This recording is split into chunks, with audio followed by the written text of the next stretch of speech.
I just want to quickly preface this that I'm going to fight the Huntress in the dream world because otherwise it would be a little bit cheap if I just started the fight while she's lying down, and that I will start the timer when I deal damage or when her health bar appears, whichever one comes first.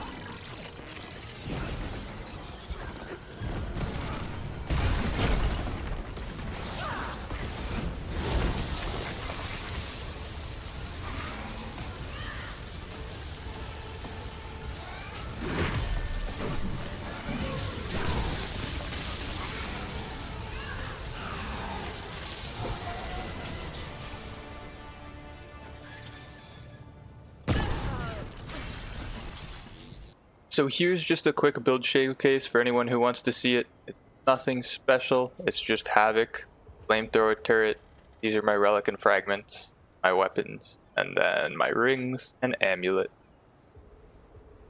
So it's been brought to my attention that I should be using the Brightstone grenades for their 10% additional damage on every kill, and if I don't use it, it's just kind of a waste. So going forwards, I'll be making sure to use them whenever I can.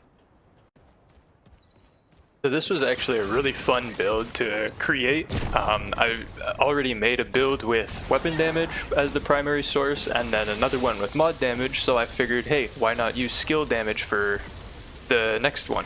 And oh boy, did this one ever perform. It was actually a lot of fun to test out and see a bunch of different rings that I haven't really used before. Not just rings, but just items in general, and how they can all come together to really stack the damage up. Now I'm just going to go over my traits real quick. So you get Flashcaster from Archon, Fortify from Engineer, and then the important traits are Swiftness to just be able to dodge a little bit quicker or strafe, Untouchable for the extra evade window and be able to proc Akari's Warband more consistently, and then Vigor because of the relic we use, which will give us 100% shield for our max health, so this gives us a little bit more health, and we can be a little tankier, because we will accept getting hit in this fight. Anything else is just preference, and it doesn't actually increase our damage or speed. Now for our archetypes and skills, obviously we pick Archon because it's a Havoc build, so we need Havoc form. And then for our primary, it's going to be Engineer because we get 50% skill damage and 10% skill crit chance from Engineer, which is by far the best damage bonus we can get from our prime archetype. And we slotted Engineer in our primary, so we could get high tech and put down a turret and be able to overclock the turret to get a little bit extra damage. If we were to slot Archon in our primary, we would get a little bit of mod power, but mod power regen doesn't help us.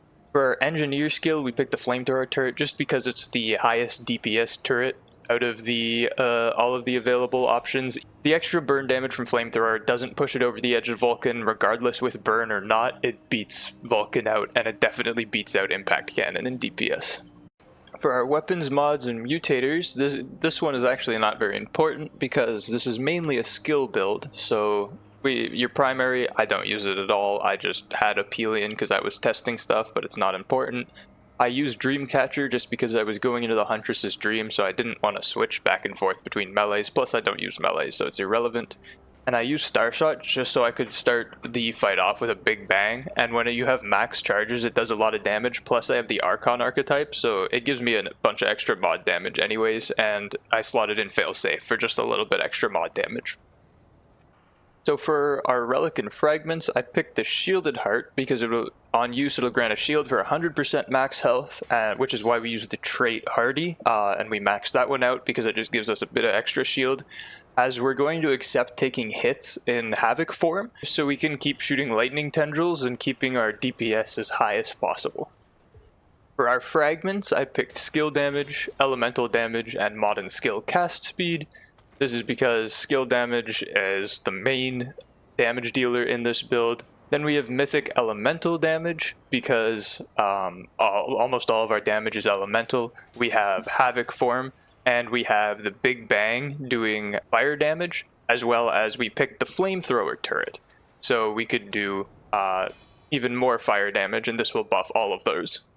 And finally, we have mythic casting speed. This will give us a 20% increase to our skill cast speed, which is very useful on Havoc form because it will just give us more DPS. It lets us shoot each lightning blast a little bit quicker.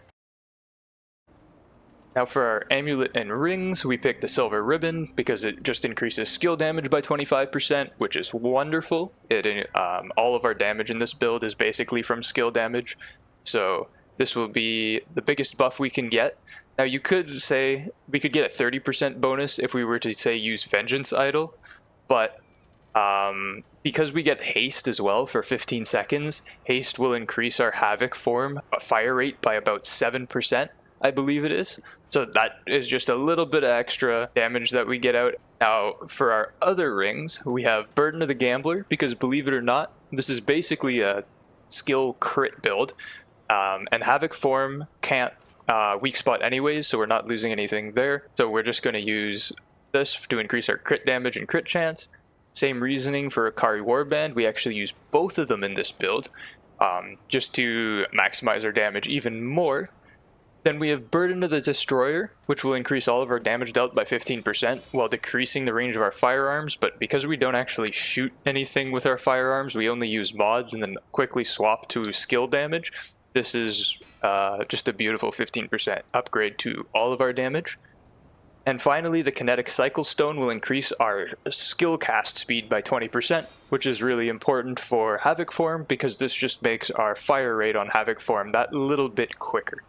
Now I'm just going to do a quick breakdown of the fight on my decisions and the order of the abilities that I used and why I did what I did. So right out of the gates, as we start running, we're just going to set up our quilted heart, or our shielded heart, sorry, before the fight begins, so we can have our shield up and be able to tank a couple hits later on in the fight when we're in Havoc form. We want to tank the hits just so we can keep shooting shooting her the entire time, as we want to be able to keep our damage uptime, like the whole fight basically. We do need to dodge once to prac Akari's Warband, but that'll be done later. So just set up your turret, instantly overclock the turret because the fight will last less than the 25 seconds that the overclock's duration is, so we don't need to worry about trying to maximize that. Then I switch to the Brightstone and instantly throw it on where I know the Huntress is going to jump down, so I know she's going to jump down into this mist and get afflicted by the status condition, where she's going to be taking an extra 10% damage. So just line it up, throw it so it lands where I want. Immediately take out the Starshot pistol. Well, actually don't actually have to take it out, it'll be already there, but immediately switch it to its mod form and shoot so we can get off the extraordinary explosion damage and the good burn that's going to last 10 seconds. And then our turret should already be shooting her as well. And then immediately just go into Havoc form, you dodge to proc Akari's Warband, and then you just literally hold left click on her for the rest of the fight. I tried to strafe backwards to dodge her attacks, but I was scared that I was going to die there. But she dies so quickly this way, it's so nice. I'll just quickly replay what I meant when I said dodge backwards. So here you can see my shield is totally up, and it's still up, and then I get hit right there, and you can see my whole shield disappeared. So I don't want to take another hit like that because I will die, so that's why I do dodge this one just for safety, and then she dies. And that's literally the fight. It's so quick, it's my fastest one so far, and it's so much fun. It was actually a lot of fun to figure this out as well, to just test and go, wow, Havoc form is dealing some ridiculous damage, let's see if I can make a build around it. And that's exactly what I did. And if you enjoy this kind of content and you want to see more, it'd be great if you could like the video and maybe share it with other people you know that could be interested in it. But yeah, that's it for me, and I'll see you in the next one.